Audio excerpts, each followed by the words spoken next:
Welcome to the Heal Your Hunger Show, where we get to the heart of why you overeat and how to stop. If you struggle with food and weight like I did, welcome home.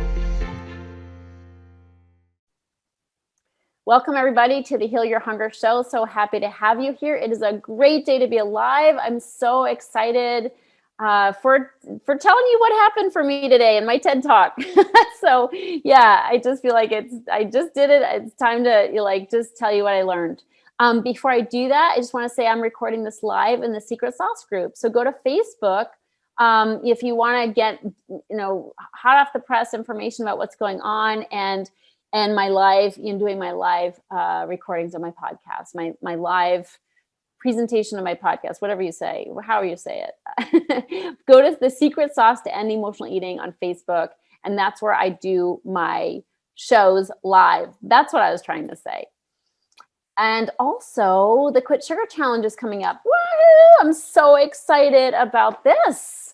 Yeah, bigger and better every single time. So join us. If you joined us before, it's going to be even more amazing this time. If you've never joined us, don't miss it. So 5 days of cutting sugar out of your life, getting it out of your cupboards, doing some sleuthing work about where sugars are hiding, even in your healthy foods. We're going to be learning some sweet swaps so you can still love your food, but have it be sugar-free, and also learn how to stop sabotaging when you intend to be sugar-free and you blow it. Why do we do that? So I'm going to be talking about that as well. So go to the quitsugarchallenge.com. That's the website where you can register, quitsugarchallenge.com, and join us. It's going to be so much fun. Okay, on with the show. I have been gone for a little while because I was preparing a TED Talk and I couldn't think of anything but that. So I was really involved, and it came on me kind of quickly. My invitation to be a TED speaker happened with very little notice. So, I've been trying for a while to get a TED Talk, so I shouldn't say it was with little notice, but my preparation started only a few weeks ago. So anyway, I've been just all caught up in that. And so as soon as it was over, literally the event just ended, I just want to get back here and say hello and welcome to anybody who's new to the Secret Sauce group. Really glad you're here. This is a great place to be if you want to talk about the real things that drive us to overeat. So so I like to pop in here with a message that I think will be useful. And I do also record here my podcasts. So what I'm going to share today will become a podcast as well. But I would love if you are happen to be on Facebook and stopping by, say hello. That would mean the world to me. So the event just ended and I learned a lot. And while it's fresh in my mind, I want to share with you lessons from my TEDx talk. And my talk, of course, was about emotional eating. That's my jam. And the title of the talk was I Can't Stop Eating, Emotional Eating and the Hidden Cure for Food Cravings. And that's what I talked about. And it was a great talk. I'm not going to lie. I was forced to create this talk because of the deadline of the event. And I'm so glad. Because I was able to pull together so many of my thoughts. Many things you've heard before, of course, they're the things that are my favorite things to talk about. But this topic of really getting under the symptoms of food and weight and really addressing the underlying causes and the cure for food cravings, which I believe exists, and it's so much of what I talk about. I was so happy that I got to pull those thoughts together in a cohesive talk. So, and I think I did a pretty good job. It was fun. It was fun to do. I was nervous as all get out, So leading up to it, honestly, the day of today, I wasn't that nervous because, I'll get into why and how these are one of my things that I really want to share with you of how I got through this and what I learned. but definitely leading up to it, oh my goodness, the past 2 weeks been a little stressful. My apologies to anybody who knows me and has been in my universe, a little offloading of stress. So anyway, but it was really fun, and it's been something I've always wanted to do. So I'm really excited and grateful that I had the opportunity, and so grateful for the Surrey University. They're the ones who hosted the event. They were great, wonderful people, and it was an online TEDx event, so that's a little weird and not nearly as fabulous as being on a stage with a big orange TEDx behind you, of course. But hey, we do what we can do. We work with what we've got. And during a pandemic, we've got, thank goodness, online and video that we can still host and attend and speak at TEDx events. So I want to talk about the things I did learn, because it was really powerful for me. And so much what I'm going to talk about is community, community and the power of community. And it's so apropos to talk about that because, of course, overcoming emotional eating does not happen without community. If you're trying to solve your eating problems on your own, if you don't want to come out of the closet and let anybody know you're struggling, and if you're, constantly telling yourself, I should be able to do this on my own, I've got to be able to figure this out, let me read every book, on the planet, let me study this, but God forbid I let anybody else know I'm struggling with this. I'm going to tell you, that's a hard way to go. It's a really hard way to go. And I hope that you reconsider, because there is so much power in vulnerability and reaching out for help. So that's my first point that I want to talk about, which is, when I had this come up, I got accepted 2 weeks before the event was happening. I was kind of freaked out.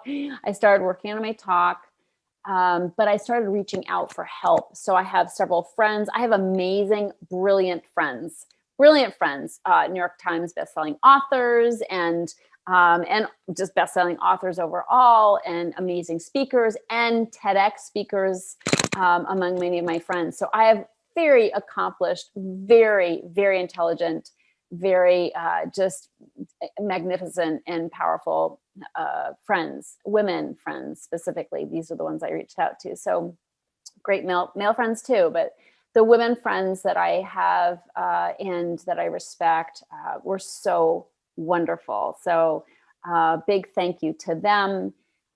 But the power of reaching out, from the get-go, I'm like, I've never done a TEDx talk before, I better get some help here.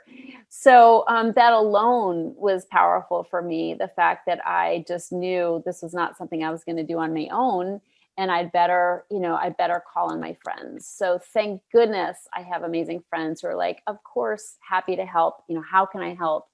And so over the past couple of weeks, I have gotten help, and even more so in the past week when I was more practicing the talk. When I was writing the talk, I got help, but not as much help as when I, started practicing. And it was hard for me to practice on my own. I just, in this, just hanging out at my house on my own, it just didn't have the same oomph. It didn't have the same power or the same, obviously the same level of,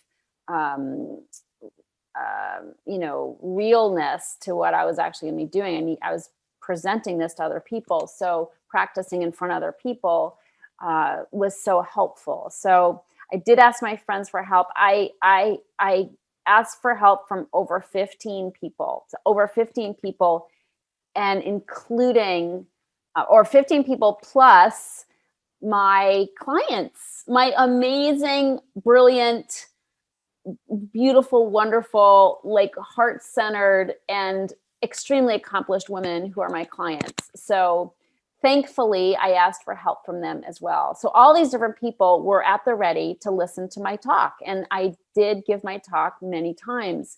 And each time it got better. I mean, sometimes it was a little worse, but depended on the time of day. I kind of lose it towards the end of the evening, and I'm not as clear thinking. And so, that might have changed what my presentation was like. But regardless, the practice is what I was after. And so just asking for help was so powerful for me. Just, admitting, it's just like overeating, like admitting I couldn't get help. I couldn't help myself, admitting I needed support, and then asking for support was a powerful experience. And my friends were so helpful. What was also amazingly helpful in asking for help is it was humbling. Like it was humbling. And at the time, the day that I hosted one of my coaching calls for my clients, we all get together on Zoom and have an amazing class. And I invited people to stay and listen to me rehearse my talk. And so, almost everybody stayed, and then they gave me feedback. And then when that was over, I reached out to one person whose feedback was especially, specific and helpful. And I got a little bit more help from her regarding that. I said, how about this? And I had her check out, the change that I made. And that was a sweet exchange, but reaching out for help from my clients was kind of different. I'm usually the one helping them. I'm usually the one who's like, I got this, let me help you, and it's like, guys, I need your help. Like, I don't have this and I need your help. So that was really sweet and humbling. Like, it was humbling. I mean, I felt so vulnerable, and it was really sweet. And of course, I know, I can be vulnerable with these people all day long. And I am, so much of the time, my work that I do comes from my personal experience. So these guys know a lot about me. And that's the power of the healing, is that we are all vulnerable. But it was just sort of like the tables were turned, and that was really sweet. And I love my clients so much. And I thank, for anybody who's listening who was there, I thank you for your support. Plus they, texted me and emailed me and, sent me lots of good juju on the day of the event today. So thank you, sweet, beautiful women, for your support. I love you. The other thing that was so cool in reaching out for help is the power of the mastermind. And mastermind is a word that I think was originated by Napoleon Hill, who wrote the book Think and Grow Rich. And so Napoleon Hill writes in his book about tycoons, like these amazing business minds and people of finance and people of industry, the railroad. This is back in the early 1900s. But he studied and interviewed all these super, the Rockefellers, all these different people that are, doing amazing. They were at the time, they were the men of industry. So I don't think he interviewed any women. He should have, but he did not. But of course, there were fewer ones to note probably than more so than now. But if he'd done a little research, he would have found some women. But never mind. It was a sign of the times. He interviewed these very powerful men, and he studied what made them successful.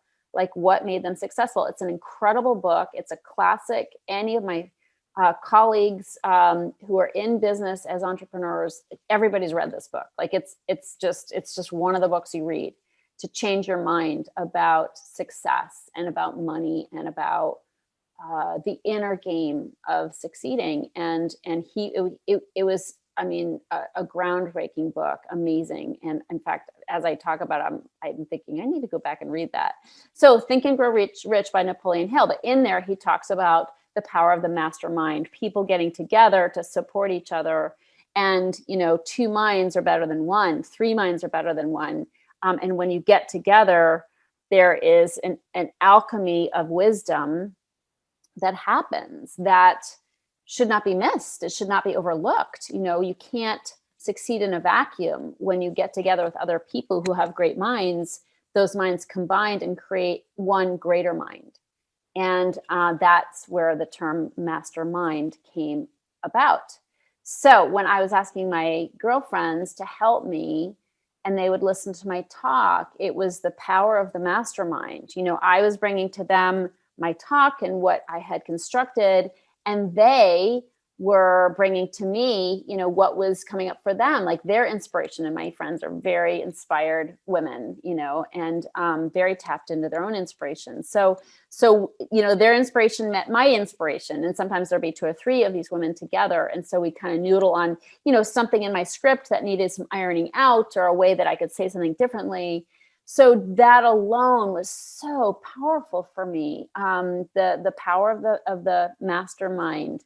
And so I'm so grateful for that. We all inspire each other. And when we connect, when we connect at the heart level, when we connect with the intention of being helpful and being present for another person, there is this divine wisdom, that happens, and it creates this greater mind and also this greater channel for, spirit and divine wisdom to happen. So that was super cool.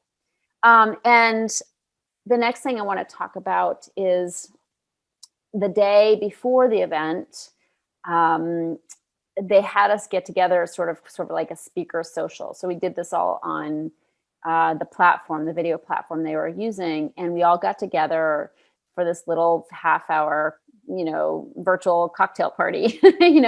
Nobody was drinking, but to get together and meet each other and talk about sort of how we came to the event, blah, blah, blah. And so it was great. And it was great because it lessened my nerves. Like it kind of chilled me out more to meet the other people and to see, oh, they're just people. Like, they're not better than me. Like, they're not incredible and I suck. Like, I'm just like them. We're all great.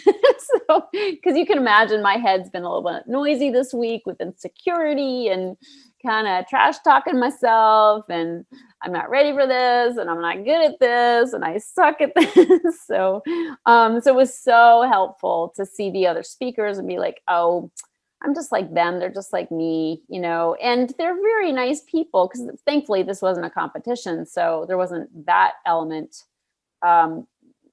in there, that energy of competing in there, but still, you're all speaking. And when you're alone and you're imagining being at the event, that sense of being alone just builds up these walls, and it becomes fear.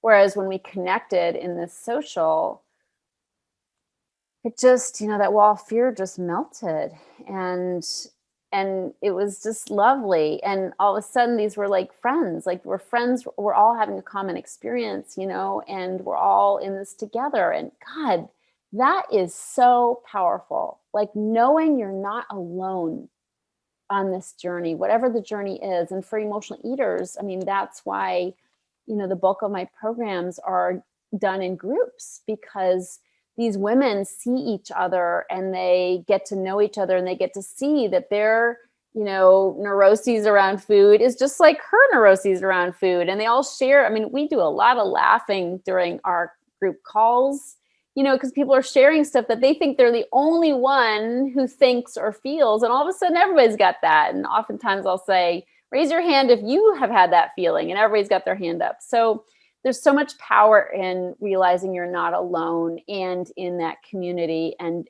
being together with a common goal of healing. So, when these women get on these calls and they realize they're not alone, and they feel supported, they feel loved, everybody's loving on each other. Oh boy, does that bring down the fear. And oh boy, does that heal. That is healing. Love is healing, right? Love is healing. And so when we share, when we connect, when we're connecting at the heart level, that's what's happening, is we're loving and being loved, and we're healing in the process. So that was really sweet. And then the last thing I wanted to share about was the power of goodwill. And this is piggybacking on what I just shared, but what the event was about 3.5 hours long. And it was Saturday morning. It was England time, so for me it was 7. From 7 to about 10:30 in the morning. My talk was around 9:30. Thank goodness. I spoke up and I asked, can you put me on the second half? And they did, because I didn't want to do my talk at 7. But the thing is, I could have just popped in half an hour before my talk started, which I think a few people might have done, because it's a long time to sit and listen to other people talk. And I was thinking, oh, there's this other thing I could be doing online, getting together with some friends. Maybe I'll do that and then go to the TED Talk a little late. And then my gut was like, nah, that's not going to work. I need to be all in this deal. I need to be all in. I need to be fully present. I need to play full out. And so I was there for the whole time. Now our videos were off unless we were speaking. So I did, multitask, of course, but folded some laundry, put my makeup on. But I was there listening to every single person. And I was, after each talk, texting. We had a group WhatsApp text. And I was texting each person and congratulating them on their talk. And I did that after the first one. And I think I might have started a little trend, because everyone started to do that right after I did it. And it might have happened anyway. It might be just me thinking I'm so fabulous. but I did notice that after I did that, people started chiming in and congratulating people. And it was so fun, and it made it so much better, and I know once I spoke, to have people saying, great job, Tricia. Because you stop speaking and are like, oh my God, what just happened? Was that awful? Was that okay? Did that land okay? Did anybody laugh? And you don't really know, because you're on a camera, not on a stage in front of a live audience. So it's even more unnerving. So to get those positive reinforcements and texts afterward was so wonderful. And, I started doing that from the beginning, because I realized, the more I get out of myself and encourage and congratulate the others, the better I'm going to feel and the less nervous I'm going to be. Right? I mean, that's the bottom line. Is I'm going to do this because it's going to make me feel better. Yes, it'll help them, but I'm contributing. I'm engaged, I'm contributing, and I'm giving good juju. There's nothing better for, having a good life. There's no better way to have a good life than put in some good juju. So, and juju is my favorite thing to say, because I don't think it's really a word, but well, we all know about juju, whatever those things were when we were a kid. So I ate lots of juju beads. What were they? Juju beads? Those gummy things, those colored gummy things. Oh, I used to love those. So chewy and colorful and yummy. I digress. So anyway, when you add good juju, when you think about what can I contribute, what can I put into the situation, how can I help? How can I inspire? How can I encourage? How can I make somebody else feel better? I automatically feel better. And I just think it makes my whole life better. Every day I try to shine my light. I don't even try. I do shine my light, because after having healed from emotional eating, I didn't have a lot of light when I was in the food. The problem with overeating is it gets dark really fast. Anytime I was binging, you can bet I was not shining my light. I was hiding. I was lying about what I was doing, acting like everything's fine. Nothing more painful than being in the food and binging and hurting myself with food. So not a lot of light shining there, but on account of my healing and being on this journey of healing, and then being so blessed to have the opportunity to share that with others, my light's shining. It's shining, and I want it to shine more day by day. So what I do is I try to shine it and have other people, see it and feel comforted by it. So when I do that, putting in good juju, it just makes my life better. I get happier. I feel more connected. I feel more love in my heart. I give more love, and it just spirals. It spirals up, when I do good, I feel good. When I feel good, I do good. That's how it works. So anyway, so that was a great thing is to really make the decision to be all in and present. And I say that to my students, my clients. I say, hey, play full out and you're going to get the benefits. If you don't play full out, you will not get, the benefits, or you'll get some benefits, but not all you could get. Why would you do that? Like, why would you invest, in yourself and not play full out? So, and my clients, the ones who play full out and they're into it and they listen to all my podcasts and they do all the work and the homework assignments and they, they're at all the calls and they're contributing and they're loving and, and posting in Facebook and in our community and loving people up. Boy, oh boy, you can see what it does for their healing journey. It's just like a rocket ship. So that's the key to life, is to play full out. And in this case, it sure was fun. It was really fun and everybody was wonderful and the people were supportive and I had a great time. So that's what I had to share. I'm super grateful. The recording will be out. I'll definitely post it in the Secret Sauce group. So if you're here in the group, great. If you're not yet part of the Secret Sauce group, again, be sure to join us there. But I will, as soon as it comes out, it'll be hot off the press, posted in the Secret Sauce group on Facebook. So, and thanks for all your love. Thanks for sharing it when you see it. And yeah, it's just part of the journey, right? It's part of the journey. I had some stress. I was stretched. To do something I don't normally do. And I was stretched, reached out and help, asked for help from people. But it all was an amazing experience. I feel like so grateful that I got to do it, that I was accepted and that it went so well. So thank you all so much.